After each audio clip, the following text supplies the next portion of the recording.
Hello, everyone. This is Rick, and welcome to Astral Club. This is Universal Laws. Before we get into it, just want to mention a few things. First up, Patreon. If you'd like to support the channel, you can certainly do so by joining Patreon.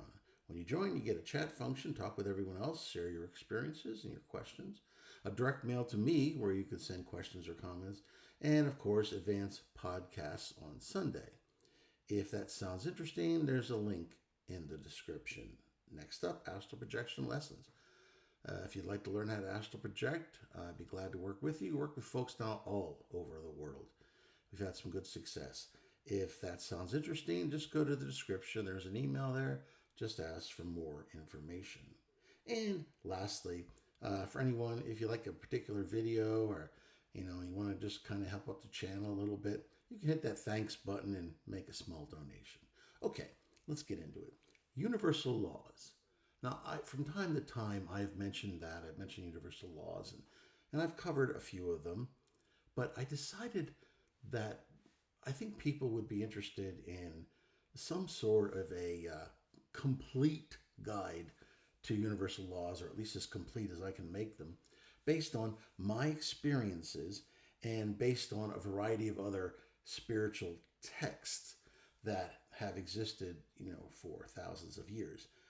Starting with the Kybalion, which has the Hermetic teachings of ancient Egypt and Greece, and then expanding into other respective metaphysical and spiritual systems, including Theosophy, Gnosticism, Hermetic Kabbalah, and modern metaphysical teachings.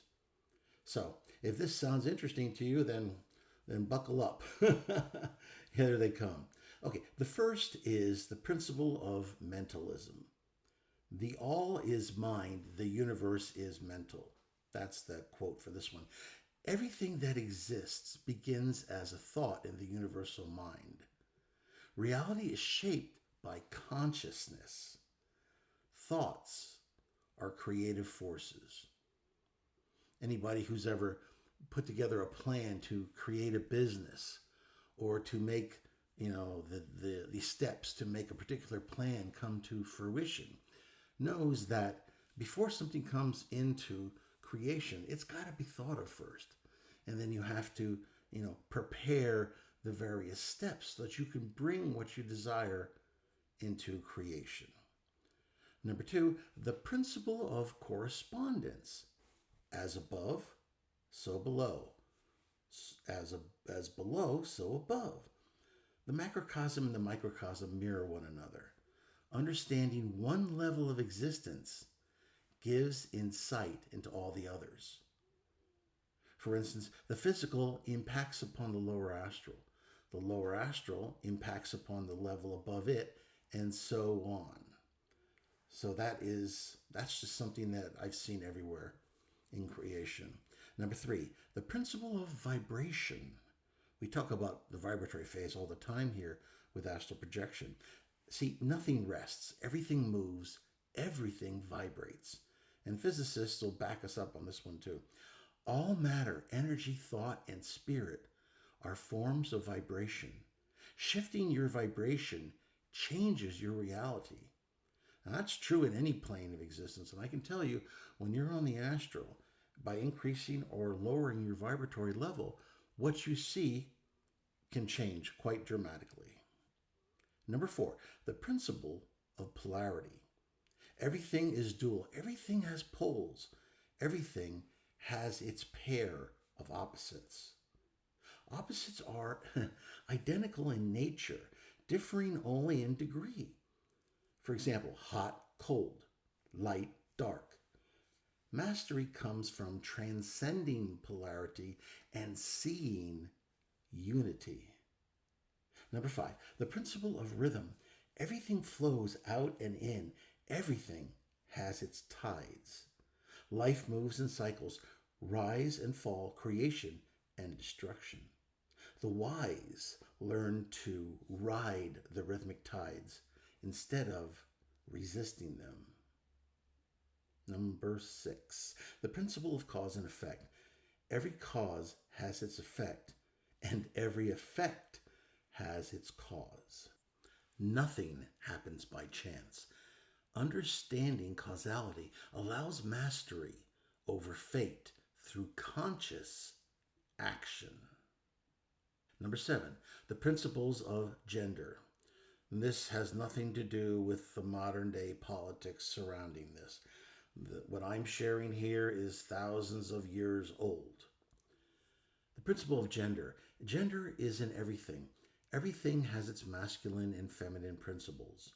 Creation requires both active masculine and receptive feminine forces. Balance of these within self leads to spiritual wholeness. Number 8, law of divine oneness. All beings, energies, and things are interconnected expressions of the same source. And here's the knowledge, people. Separation is an illusion of perception. Let me say it again. Separation is an illusion of perception. We are all one. If you don't see that, it's because you are not seeing reality as it truly is.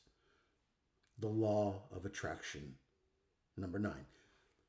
Like attracts like. Energy follows thought and emotion. What you focus on grows in your experience. Many people have become familiar with this particular law, and it's almost become kind of a pop truism at this point in time. But it is true. What you think attracts energies to you. If you think negatively, unfortunately, you're going to attract some of that. If you think positively and take positive steps based on that thinking, then the positivity will come your way. Number 10, law of resonance. You attract realities that match your dominant vibration or emotional tone. Inner harmony or discord manifest outwardly. That kind of feeds off of number 9. That's why I kind of put them together. Number 11, law of action. Spiritual alignment must be matched with purposeful action. This one also matches the other two. Manifestation requires movement, intention crystallized into form. If you want to materialize something, manifest something, yes, it starts with the consciousness and with thinking and putting out that type of energy. But you must also take concrete steps towards that goal. Number 12, law of compensation. The universe balances all accounts. Every act carries its own return. Kindness, generosity, or cruelty all come back multiplied. Number 13, law of relativity. Nothing has meaning except in relation to something else. Comparison teaches perspective and gratitude. For instance, you might say that, oh, that person is tall or that person is short. But the only way you can make that type of judgment is by relating it to something else. In essence, you're saying this person is taller than this other person, or this person is shorter than that person. Number 14, law of transmutation of energy. Energy can neither be created nor destroyed, and physicists agree with this, only transformed.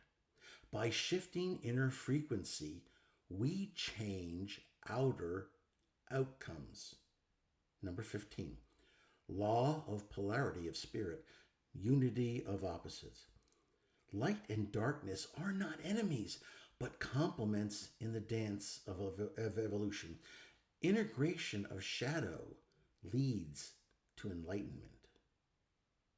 Number 16, law of the eternal now.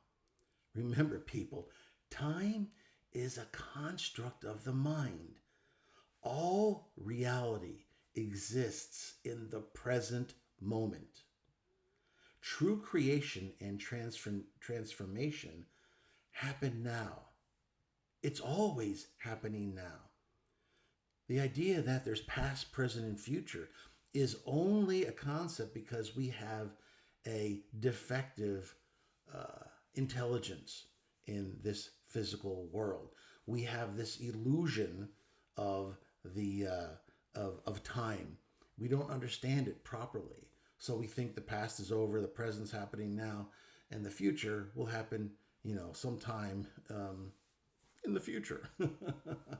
However, that is a lie. It is a deception. Uh, all time is happening at the same moment. It's just different energy states. And when you astral project and you time travel, you can see that for yourself. Number 17, law of free will. Each conscious being is granted freedom to choose its path.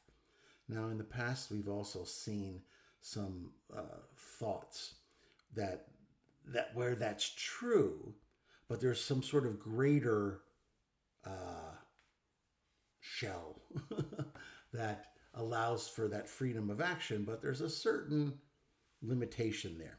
However, as a law, we have free will. And even divine forces are supposed to respect the sovereignty of choice. And you know what? I've seen that too.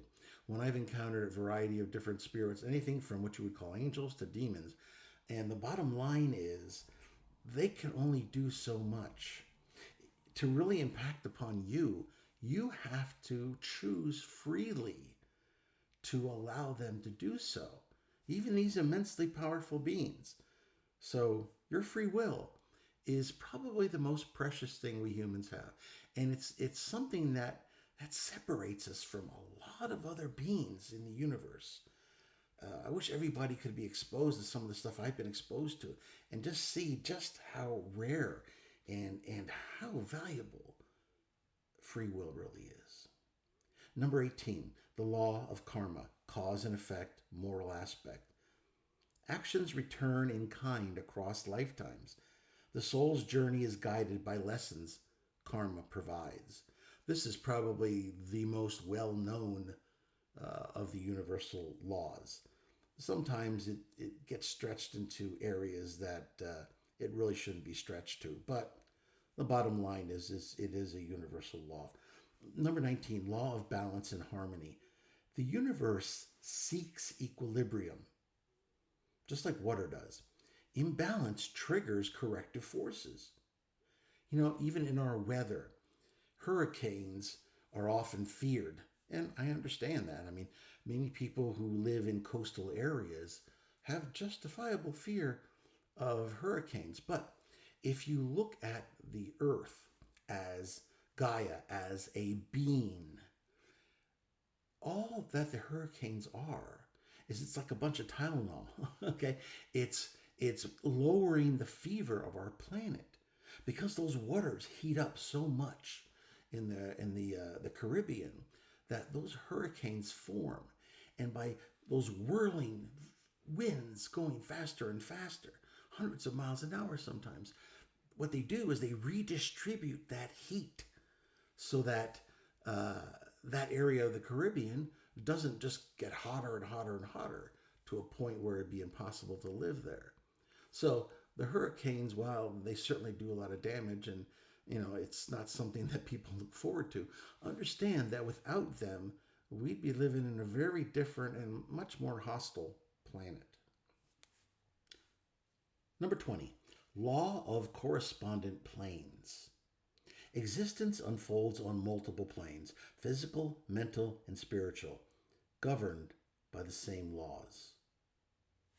Number 21, the law of duality. Spirit and matter exist in tension. Mastery comes by remembering the spirit's primacy over illusion. Very important. Number 22, law of evolution and ascension.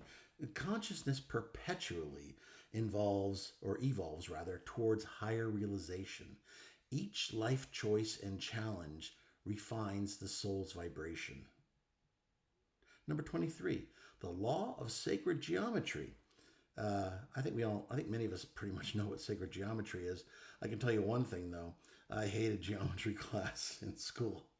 It just, I, it was so hard. It was just something I couldn't master properly. Anyway, uh, the law of sacred geometry, the universe expresses itself through geometric patterns, blueprints of creation. Geometry reveals divine proportion and cosmic order. Funny, when I asked my geometry teacher after class, uh, what's the purpose of this? What am I going to do with this knowledge in life? And all he had to say was, well, you can use it to build bridges.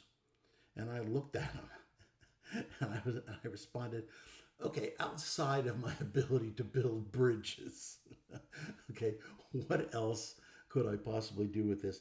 And, he should have had this information in mind, and perhaps he could have, given me another reason to try to acquire this knowledge from a divine standpoint. But he was woefully unprepared for that. He was a nice guy, just a little dull. Anyway, number 24, law of cycles. All things move through birth, growth, decay, and rebirth. Planets, civilizations, and souls evolve in rhythmic spirals. Number 25, law of light and reflection. The outer world mirrors the inner consciousness. To change reality, you must purify perception. Interesting. Okay, there's only three more. Number 26, law of the observer. Conscious observation affects reality. It's really echoed in quantum physics. It's amazing. If someone is observing a quantum type particle, it acts differently than when no one is observing it. How interesting is that? Anyway, awareness collapses possibility into form. That's deep, and it's probably a little deeper than I can handle. But there it is. Number 27, law of unity through diversity. Each unique soul contributes to the greater whole. The divine experiences itself through infinite forms. Number 28, and the last one, the law of love, which, let's face it, people, in my opinion, it's the highest law of all. Love is the binding and creative force of the universe. All other laws are harmonized through it. Okay, if you're still here, I hope you enjoyed those laws. It was a little bit of a project to put it all together. I hope you didn't completely fall asleep. At any rate, if you like it, please hit the like button, share it with those of like mind, subscribe if you haven't already, and please, comments and questions. Were you familiar with some of these laws? Do you have any other ideas or anything that affected you in your life that you think was a result of these laws, or anything else you have to contribute? It's always interesting to read those comments and questions. This is Rick, and I will see you on the astral plane.